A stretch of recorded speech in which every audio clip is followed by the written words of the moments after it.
এবং আমি অনুরোধ করব যারা যেখানে এই বিষয়গুলো নিয়ে বিতর্ক করতেছে তাদেরকে এই বক্তব্যটা সেন্ড করার জন্য। এবং আমি আমার বক্তব্যে যে ভাষাগুলো উচ্চারণ করতেছি এই প্রত্যেকটা ভাষার বাক্যের আমি জিম্মেদারি নিচ্ছি।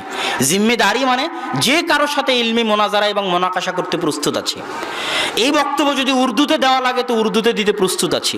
এই বক্তব্য যদি আরবিতে দেওয়া লাগে তো আরবিতে দিতে প্রস্তুত আছি। ইংরেজিতে দেওয়া লাগলে ইংরেজিতে দিতে প্রস্তুত আছি। সবার সাথে ইলমি মোনাকাশা করতে প্রস্তুত আছি। এই পয়েন্টগুলোতে কাউকে ভ্রান্ত প্রমাণ করে নয়, বেশি সঠিক মাসলা কোনটা এটা প্রমাণ করতে গিয়ে, এবং আব্দুর রাজ্জাক বিন ইউসুফ তার কথায় একাই নয় এটা প্রমাণ করতে গিয়ে। এখন আব্দুর রাজ্জাক বিন ইউসুফ ফতোয়া দিয়েছে যে মাস্ক পরে সালাত আদায় করবেন না। তিনি কিন্তু বলেননি যে মাস্ক পরে সালাত আদায় করলে সালাত হবে না।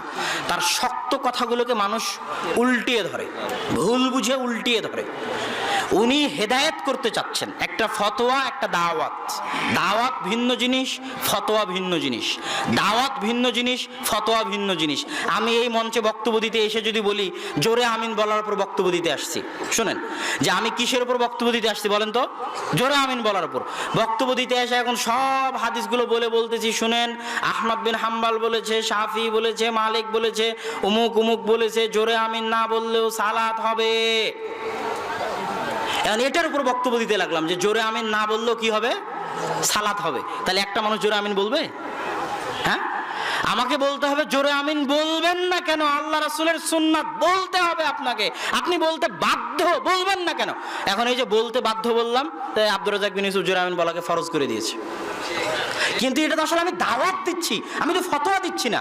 তুমি আমাকে আবার পাল্টা জিজ্ঞেস করো, আচ্ছা আব্দুর রাজ্জাক বিন ইউসুফ সাহেব, আমি যদি জোরে আমিন না বলে সালাত আদায় করি সালাত কি হবে? তখন আব্দুর রাজ্জাক বিন ইউসুফই বলবে যে হ্যাঁ হবে। তাহলে ফতোয়া আলাদা জিনিস আর দাওয়াত আলাদা জিনিস। তো আব্দুর রাজ্জাক বিন ইউসুফ মাঠে দাওয়াত দেয়, তো ওনাকে গুরুত্ব দিয়ে বলতে হয়। এখন আব্দুর রাজ্জাক বিন ইউসুফ 7 ভাগে কুরবানির উপর কঠোর বক্তব্য দেয়। কথা বুঝতে পেরেছেন? এখন একদল আছে যারা বলতে থাকবে যে না এটা ভুল ফতোয়া, ভুল ফতোয়া, কেন 7 ভাগে কুরবানি দেওয়া যায় যায় যায় যায় যায় যায় যায়। তাহলে আমাকেও যদি জিজ্ঞেস করা হয় তো আমিও বলবো যে হ্যাঁ, যদি পরিবারের পক্ষ থেকে না হয়, আব্দুর রাজ্জাক বিন ইউসুফ, আমি না আব্দুর রাজ্জাক বিন ইউসুফ, যদি পরিবারের পক্ষ থেকে না হয় তো দেওয়া যেতে পারে। কিন্তু এটা ঠিক নয়, উচিত নয়। উত্তম কোনটা? আল্লাহ রাসূল বলেছে একটা পরিবারের পক্ষ থেকে একটা কুরবানি, এটা উত্তম। তো দাওয়াত তো আমাকে এটাই দিতে হবে যে সবাই পরিবারের পক্ষ থেকে একটা কুরবানি দেন। কথা বুঝতে পেরেছেন? ওটার উপর জোর দিতে হবে, এটা আল্লাহ রাসূলের সুন্নাত, কেন দিবেন না? দেন। কেন দিবেন না? দেন। এখন তুমি চলে গেছো উল্টা রাস্তায়, সব সুন্নাত বিরোধী কার্যকলাপ কিভাবে জায়েজ প্রমাণ করা যায় এই জন্য তুমি ফতোয়ার পিছনে লেগে গেছো। উনি আছেন দাওয়াতে, তুমি আছো ফতোয়ায়। ফতোয়া ওনাকেও জিজ্ঞেস করলে উনি